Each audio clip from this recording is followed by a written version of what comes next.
Hello everyone, good morning. আজকে এই যে বসে বসে বোরিং হচ্ছিলাম, ভাবলাম কি করি। তারপর এই যে বরের সঙ্গে বেরিয়ে পড়লাম ঘুরতে একটু। আজকে একটু যাব বরের সঙ্গে ঘুরতে, তাই জ্যাকেট ফ্যাকেট পরে রেডি হয়ে বেরিয়ে পড়েছিলাম। দুজনে চলে এসেছিলাম আজকে লং ড্রাইভে। এই যে খুব সুন্দর একটা জায়গা ছিল।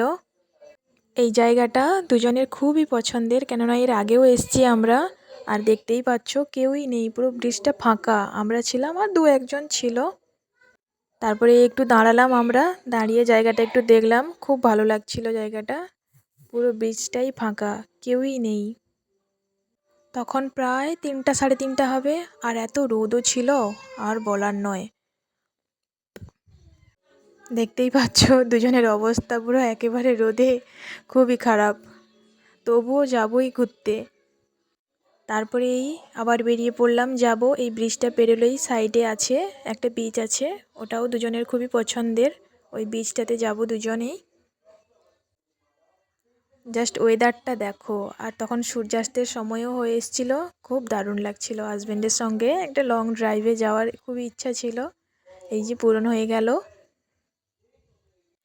পাশেই সি বিচ ছিল, এই যে যাব এখানে দুজন।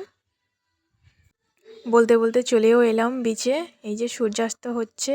বিচটাও পুরো ফাঁকা ছিল, কেউই ছিল না, শুধু ও ছিল, আমি ছিলাম, আর কেউই নেই।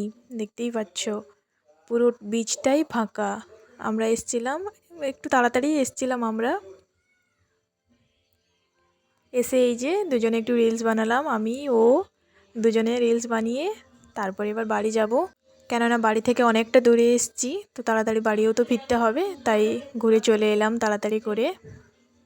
তারপর এই যে রাস্তায় এত ঠান্ডা ছিল কি আর বলবো। মাঝখানে দাঁড়িয়ে ফুচকাও খেয়ে নিয়েছিলাম, সেটা আর ভিডিও করিনি। আর কি অবস্থা দেখো। টাটা।